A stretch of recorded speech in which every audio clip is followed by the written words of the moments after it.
ever okay to drink alcohol when you have IBS? We all know it's not healthy and it's never going to be good for you to drink, but what are the least worst options when it comes to a night out? Even if you don't drink much or very often, you might want to enjoy an occasional social with friends or family and have a few drinks.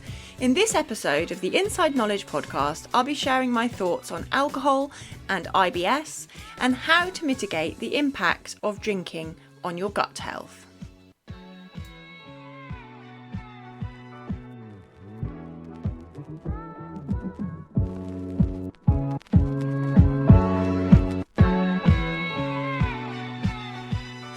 Welcome to episode 68 of the Inside Knowledge podcast for people with IBS. I'm Anna Mapson. So this week is all about alcohol and how what you drink affects your digestion. This is one of the topics that for some clients that I work with can be particularly challenging because alcohol is either an important part of the way that you socialise with your friends, which tends to be more common with younger people like students, people in their 20s. And then often for older people, maybe in their 40s, 50s, is kind of one of the ways that you've learned how to relax. So you enjoy a drink at the end of the day. These are the two populations of people that I work with who tend to have the highest alcohol consumption and the biggest issues with reining that in and making changes. I'm going to say right at the beginning as well that I am somebody who drinks alcohol. I drink a lot less than I used to, but I do still enjoy occasional drinks. So I just want to put that out there. First off, I know this episode won't be relevant to a lot of people if you don't drink at all, and there's a growing movement of people who are choosing to give up alcohol because of the impact that it has on their lives. I'm going to speak specifically about, the digestive consequences.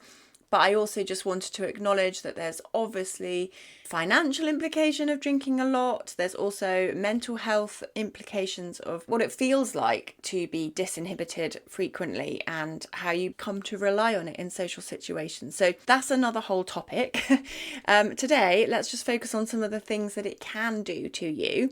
I wanted to start with the obvious one, which is getting dehydrated. So when we drink alcohol, we tend to feel dehydrated the next day, and that is one of the key symptoms of a hangover. When you drink any alcohol, its effect on your body is to stop the production of an antidiuretic hormone, so which means you get a diuretic effect. Diuretic means you're losing water. You tend to need to go to the toilet more than you would normally. And also your body just wants to get rid of the alcohol as quickly as possible. And your liver has to break down the alcohol into acetaldehyde. And some people have a genetic mutation, which means they struggle with toxicity of this compound.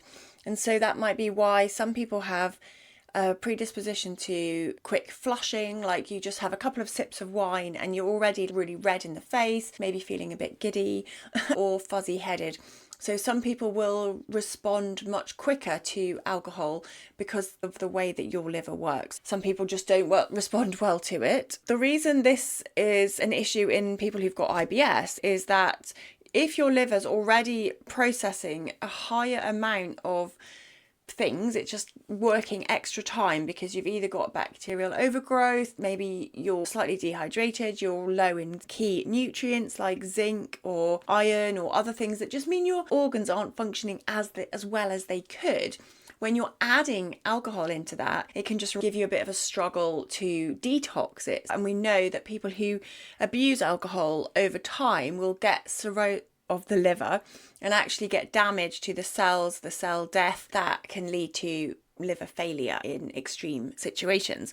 So the liver definitely is key in terms of processing alcohol, but also particularly for IBS. In the small intestine is where you may find you get some changes in gut motility. If you've ever woken up with a hangover and diarrhea, where you're someone potentially who has constipation and normally has a really slow transit time, you can find that alcohol really speeds this up. Alcohol can stop something called the impedance wave, which is the thing that keeps the food in the small intestine for longer so that we can absorb nutrients from our food. When this is reduced, the slowing wave, what actually happens is the food moves quicker through your gut. It will move quicker, you will absorb less of your nutrients. So you've got increased motility. And if you're already someone who has an issue with fast motility and diarrhea predominant symptoms, that could really exacerbate things and maybe cause cramping and more pain. What you'll also find is that because there's this irritation to the gut lining, some people with IBS are more likely to have reduced carbohydrate absorption with alcohol, which then means that it's moving through you even quicker and even less time to be properly broken down. It's being fermented by gut bacteria, swooshed along as it goes, and that can lead to particularly smelly poos the next day, feeling like you're getting diarrhea, even if you're not someone who normally gets that kind of symptom. Other ways IBS gets worse with alcohol use is also, we know that people who drink can get increased anxiety the next day after drinking. It's quite common to get a little bit of anxiety or increased worry the morning after the night before. This might be down to changes in our gut-brain connection, and it may also be linked to changes in the gut microbes.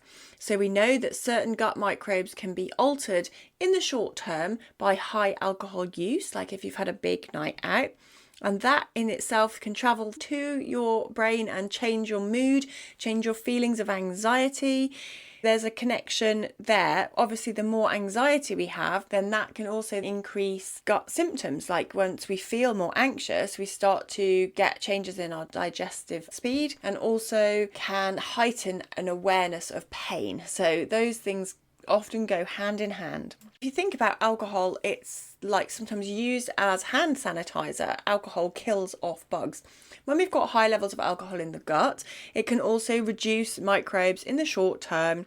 And as we get a reduced richness in the microbial diversity, and this is some things that they've shown for people who have chronic alcohol use long term, that they have reduced gut diversity, and then that can increase anxiety. It can increase circulating endotoxins. So these are things that manage to sneak out between the cells to get into our bloodstream, and they can cause inflammation around the body. Like they have been known to raise certain inflammation markers in the brain.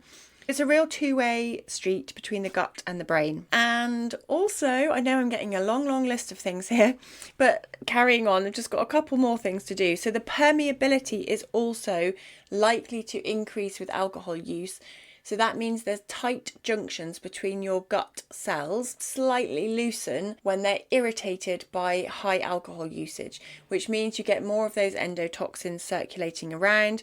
You might find you're more sensitive to certain foods for a day or two afterwards until it settles down again. All of those things are known to affect anyone who drinks alcohol. But in the case of IBS, if you've already got issues with your digestion and your diet and how you feel about your tummy, then these can be a lot worse. Reflux and heartburn aren't officially part of IBS, but I often work with people who have reflux and heartburn. That is really common.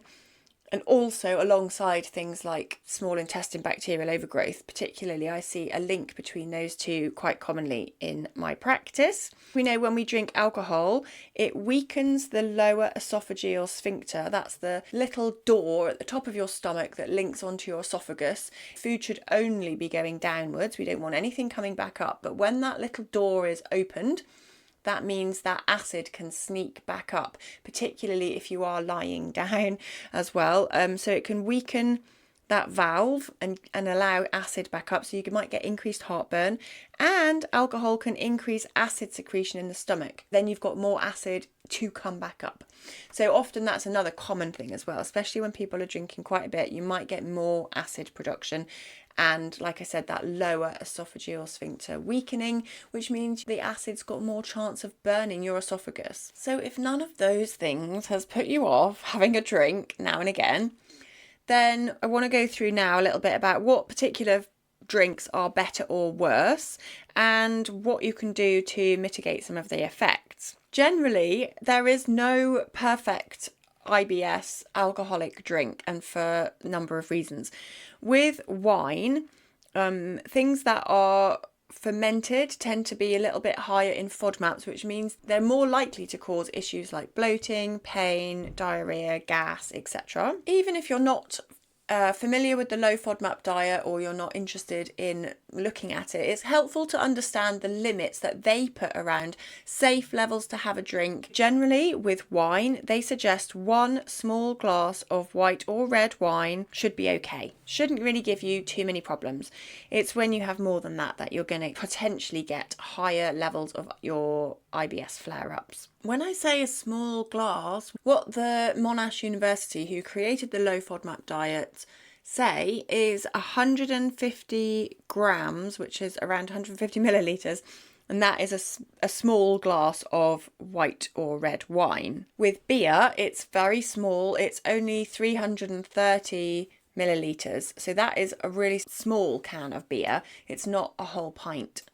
With spirits like gin and vodka, these are safe at like 1 shot, but then over that generally would be kicking into those symptoms that I've mentioned earlier, like irritation of your gut lining, which can increase the intestinal permeability, maybe affecting your gut-brain axis, maybe affecting your gut microbes.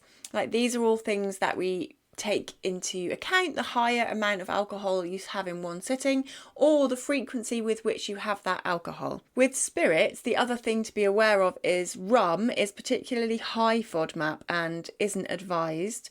Also, that's really high FODMAP is cider.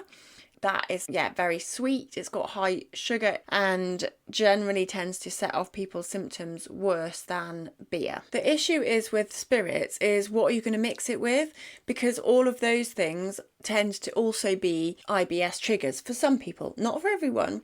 But for example, something like a vodka, soda water with a dash of lime or cordial or something is probably one of your best bets. It's very plain, not so fizzy, and will reduce the amount of additional sugars that you're getting that may trigger some of your symptoms. Or you can have things like have 1 beer, for example, and then a glass of water. That I'm going to come on to some of the things that obviously help with alcohol intake, but picking the right mixer is also just as important sometimes as picking the right alcohol, because things like juices are very sugary and can be considered high FODMAP, so like orange juice, apple juice. Cranberry juice is quite a good one, actually. That can be helpful mixed with vodka or gin or something like that. Other than that, even soft drinks is a real struggle. So a client asked me recently, like, if I don't want to drink and I go to the pub, what can I actually have? Like, I'm struggling because I can't really have too many fruit juices, don't want to have too many fizzy drinks like Coke or lemonade, and don't really want an alcohol-free wine or an alcohol-free beer either. So it's kind of quite difficult to choose, other than just having water, which is a bit boring. So I'd say something like a soda water with lime cordial, or a dash of fresh lime, or even just like an orange juice watered down with some fizzy water. You drink it more slowly if it's got more water in there as well. Something is worth saying now as well, though, is just about the amount of alcohol that you drink and whether there are other ways that you can find to relax. If you're someone who drinks regularly, I have worked with a number of people who find it very, very challenging to think about not having a glass of wine every night with their dinner. It's something they look forward to, something that helps them relax. They feel like they need it. And I would suggest that sense of needing it is one of the reasons why it would be good to try an alternative ways of relaxing. So that could include creating yourself a nice set of mocktails or some nice drinks that you can also look forward to. It's not the alcohol, obviously, but it's giving you something that you can switch it out for, that you think, oh yeah, I'm going to really enjoy that drink. And whether it could be like a mix of cranberry juice, some juices and fizzy water, things that don't set off your IBS. Obviously, it has to be tailored to you. But I have given clients before a list of mocktails and some suggested things to get them off their nightly glass of wine. The other thing is, why are you so stressed that alcohol is the only way you can slow down? Is alcohol the only way you can switch off at night? And if it is, it might be an indication that there are other things going on in your life that you need to deal with. The reason I'm saying it's so important to stop drinking for a while is because it has a bigger impact on your digestion than you want to believe it does. Alcohol intake, like I said, all of those things at the beginning, all of those things that your body needs to do is happening on a small level every single day if that's when you're drinking it.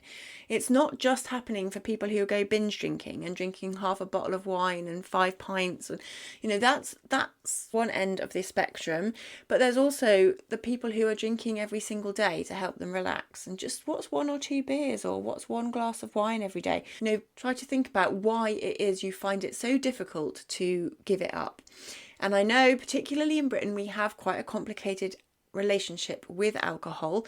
It's heavily involved in the majority of social events. You go out to drink, you go to someone's house and they offer you drinks. There's a lot of alcohol around and there's a real culture of it.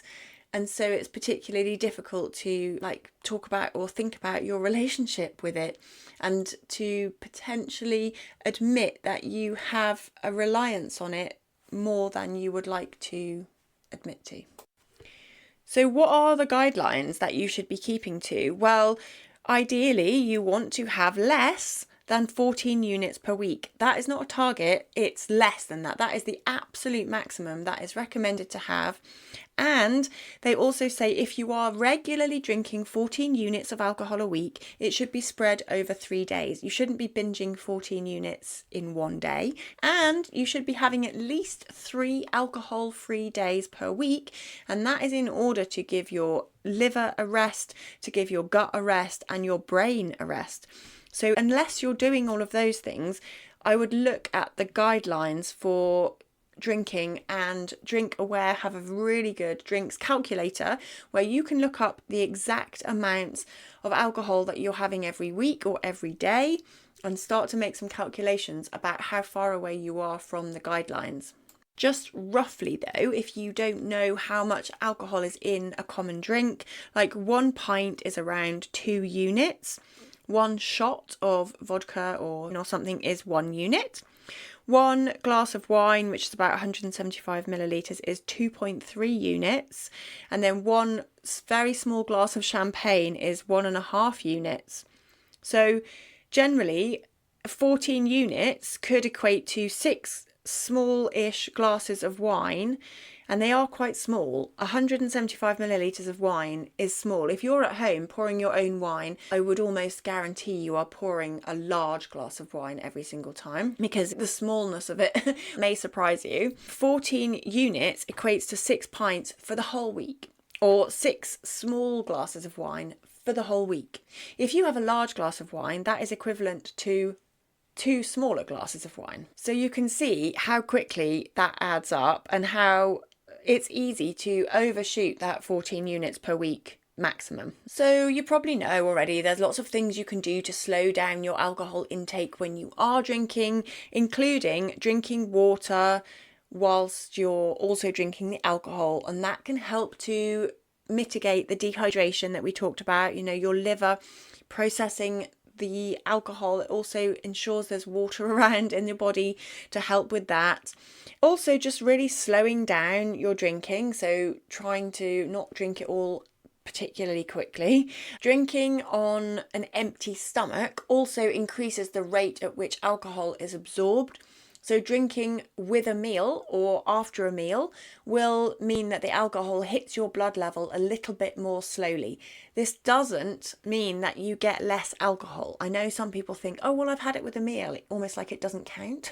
It does. It will just hit your bloodstream a little bit more slowly than if you were drinking on an empty stomach. Then the next day, if you are hungover, some of the best things you can do is eat some protein in the morning. That really helps with getting your blood sugars more stable, giving yourself some of the ingredients to get going. This is why eggs, the classic fry up is not a bad idea generally, but then try to avoid too much greasy stuff as well, as that can actually create a bit more nausea. And if you have problems with fat digestion, it may exacerbate your IBS even more.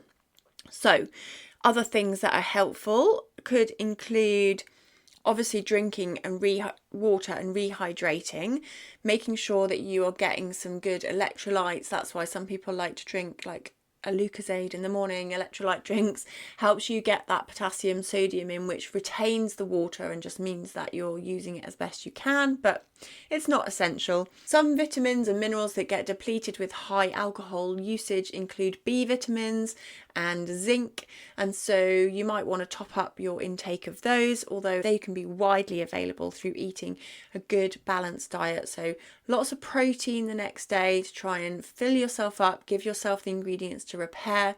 Some good quality carbohydrates like some brown wholemeal toast that can help to soak up any more alcohol that's in your system. Also just replenish the good gut bacteria by feeding them with high fiber foods.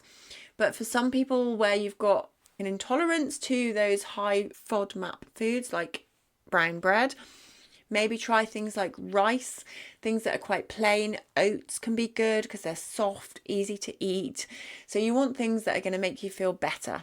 Anyway, that's probably another whole podcast edition I could do on how to manage a hangover when you've got IBS. But for today, I hope that's been helpful in terms of understanding a little bit about what alcohol does to your digestion, the types of drinks that you can potentially have and what they do to your body. And then also we talked a bit about what is the guidelines for drinking alcohol and how can you manage that with IBS. So if you found anything there you'd like to ask me more about, please do send in some questions. That can be to my email address, info@goodnessme-nutrition.com. And don't forget to follow me on Instagram, where I am goodnessme_nutrition. Okay, thanks for listening to this episode of The Inside Knowledge. Better digestion for everyone.